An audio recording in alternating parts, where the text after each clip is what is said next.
Estamos cumpliendo un año de esta fenomenal matanza en Siria. Llevamos una contabilidad lamentable, penosa, lóbrega, de 9.000 víctimas en un año.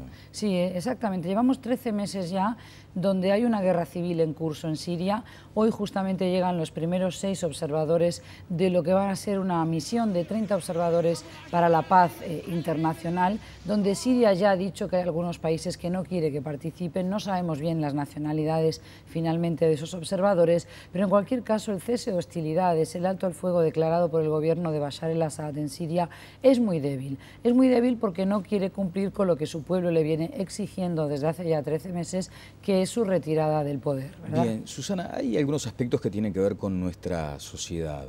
Más allá de la fenomenal distancia geográfica, hay un distanciamiento, no sé si cultural, pero sí de pertenencia a un conflicto que nos debería involucrar a todos, porque de hecho la candente situación en Siria puede tener derivaciones para todo el mundo, eso está claro. Sí, evidentemente continuar con la escalada de violencia que teníamos instalada en Oriente Medio, donde Siria es un tablero de ajedrez y otros poderes regionales, pero también occidentales, están moviendo ficha como si fuesen los sirios su peón particular, esto es muy peligroso porque el conflicto de Siria ya se ha desbordado y ha salpicado a países en la región, como Turquía, como Irán, como también el propio Líbano, no solo por proximidad geográfica, sino también por los vínculos históricos, tanto de tutela, de mecenazgo que ejerce Siria sobre el Líbano.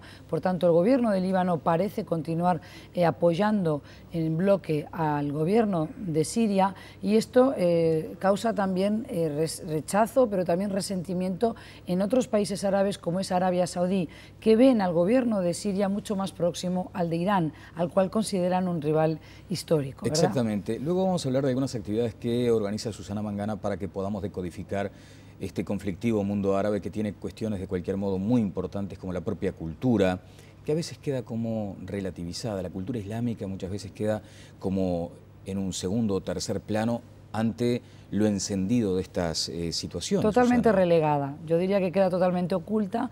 Es una civilización, la islámica, muy rica, con un legado también andalusí que nos ha sabido afectar e impactar, ¿verdad? Porque no solo en la arquitectura, sino también en el léxico castellano, todavía utilizamos más de 6.000 vocablos, muchos de ellos están cayendo en desuso, porque cada vez se suele decir que hablamos peor, que utilizamos menos palabras, menos vocablos, pero hay 6.000 palabras castellanas de origen arábigo. Muchos de los escuchas, de los televidentes que hoy nos ven, seguramente recuerden albañil o almohada o alfajor, que también tiene una raíz o una matriz arábiga. Exacto. Hoy hablábamos de la distancia geográfica, pero también hay una distancia en cuanto a observar muy lejos, muy lejano a nosotros el conflicto, por parte de los ciudadanos comunes y corrientes. Sí, el conflicto hoy en Oriente Medio realmente es a distintas vías o distintas puntas. Tenemos, por ejemplo, hoy me desayuné, supongo que tú también, con la noticia, ¿verdad?, de que en Afganistán ha habido otra vez como 35 bajas de supuestos talibán.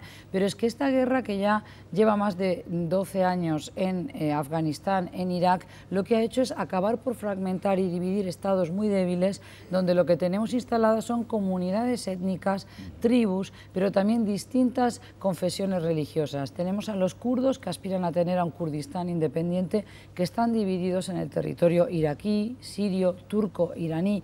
Por tanto, tenemos ahí una mezcla de etnias y de grupos humanos que hace muy difícil que podamos tener un Estado. Si encima ese Estado ha sido violentado, ha sido invadido y por otra parte sus ciudadanos no han podido realmente ejercer una democracia activa donde puedan elegir a sus representantes, o sea, la democracia allí no tiene la misma significancia que aquí en Uruguay o que en otros países occidentales. Bueno, a veces se le quiere inyectar un sistema que carece de encarnadura en la propia sociedad árabe. Muchas veces sucede eso también. Los países cuyas democracias se entienden como las más fuertes del mundo, llámese Estados Unidos, quieren como aplicar con forceps ese sistema. Sigue siendo un error. Es un error estratégico y garrafal y bueno, tenemos ahí los resultados de Irak, donde realmente no se puede llevar la democracia como un fenómeno llave en mano, no porque no puedan o no la quieran vivir, no la quieran implementar en sus países, sino porque todo lleva un tiempo de acumulación. Y en estos países lo que tenemos ahora es el fin de la etapa postcolonial. Son estados muy jóvenes que vieron la luz como estados soberanos e independientes recién en la segunda mitad del siglo XX. y ahora se están deshaciendo, están alejándose de lo que fue el poder militar, que fue el único grupo cohesionado, disciplinado y con armas para vencer a los poderes coloniales, ya fuese Gran Bretaña, Francia o la propia España, que también tuvo un Sáhara español, el Sáhara Occidental, que todavía, recuerdo, es un territorio en disputa, puesto que lo ocupó Marruecos al salir el ejército español. Bueno, un contexto que ya no admite ingenuidades ni actitudes inocentes, porque desde el punto de vista geoestratégico uno sabe perfectamente la importancia que tiene el petróleo y de qué modo muchas veces se maniobra por parte de las naciones para tratar ya no de apropiarse, sino de manejar lo que pueden llegar a ser los canales por los que llega el petróleo a Occidente.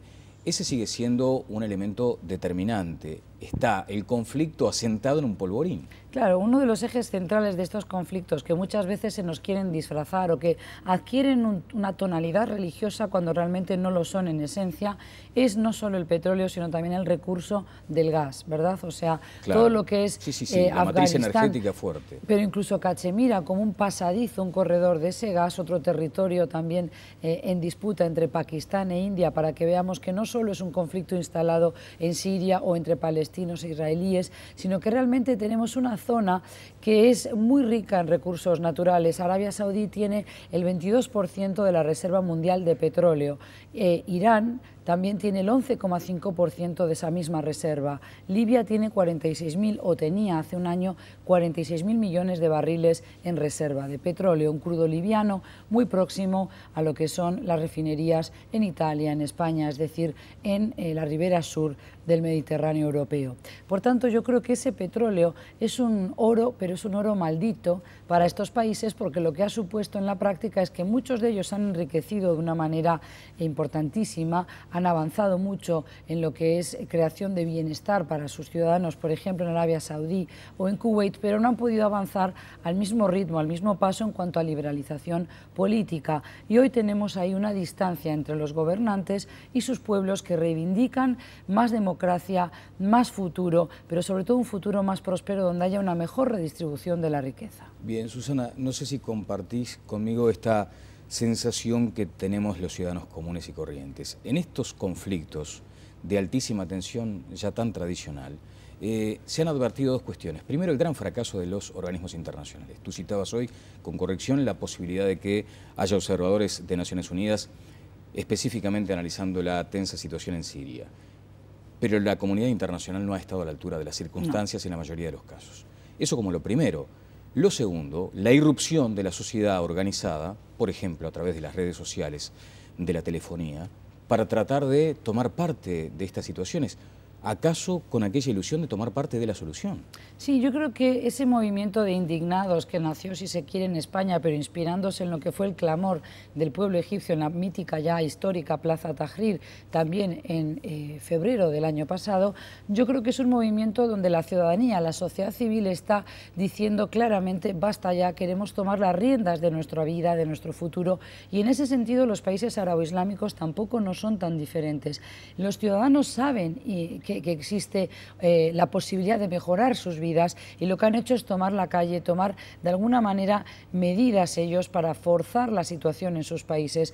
En España se pidió democracia real ya, en Israel también los ciudadanos se lanzaron a la calle para protestar por los altos precios de las hipotecas, de la vivienda, en fin, ha habido todo un clamor de la sociedad civil, de los manifestantes a nivel mundial, que creo que hay que tener en cuenta que eso va a ser así de aquí en más, ¿verdad? ¿Es apropiado hablar de primavera árabe? Porque uno interpreta la primavera como un renacer, como un rebrote, por ejemplo, de la esperanza. Sin embargo, muchas veces se tiende a matizar el concepto, porque no es tampoco tan así. No, realmente esa revolución que la chispa y la llama nace en Túnez, después va a ir irradiando a Egipto, a Libia, pero también a Yemen o Jordania o Bahrein, ha desarrollado de manera diferente esa revolución. En Bahrein o en Yemen ha sido fuertemente reprimida porque son muy próximos a Arabia Saudí, que es una monarquía absolutista, pero también bastante despótica, por no decirlo mucho, ¿verdad?, donde no cabe en los partidos políticos, donde la mujer no vota, ni siquiera maneja. Por tanto, Arabia Saudí, que defiende a los rebeldes o defendió a los opositores a Gaddafi e incluso está enviando armas o financiando la llegada de armas a los opositores al régimen de Siria, no desea que exista el mismo clamor popular en casa, porque esto supondría la cabeza del rey, ¿verdad? Entonces, esto es lo que nos demuestra la fragilidad de esta revolución, porque para que sea revolución tiene que haber un cambio de régimen. Y por ahora les está costando mucho, incluso en Egipto, donde han podido derrocar a Mubarak, pero todavía tenemos en liza a diferentes candidatos que están recurriendo a la justicia para poder defender su candidatura como presidencial. Bien, hay una serie de actividades en la Universidad Católica del Uruguay para tratar de decodificar esto tan complejo, que no bastan minutos, acaso días de análisis aquí en la televisión. Hay esa posibilidad y tú llevas adelante esa iniciativa. Sí, esta cátedra de Islam y Mundo Árabe, que es una cátedra permanente, existe ya desde el año 2005, empezó como un curso piloto, ya en el 2006 quedó instalada con carácter permanente en el Departamento de Formación Humanística de la Universidad Católica. Allí lo que hacemos cada año es elaborar propuestas académicas donde abordamos la historia, la cultura, como tú decías, mucho más rica y amplia que no solo los conflictos, para comprender también de qué manera piensa un musulmán hoy, cuál es la diferencia entre un árabe y un musulmán, porque parecen términos que son sinónimos y no lo son, ¿verdad? Sí, sí, sí. Y abordamos también cuestiones que son polémicas en Occidente, como por ejemplo el rol de la mujer, la cuestión de género en el Islam, o cuán diferente es el lenguaje utilizado en el Corán de nuestra Biblia, ¿verdad?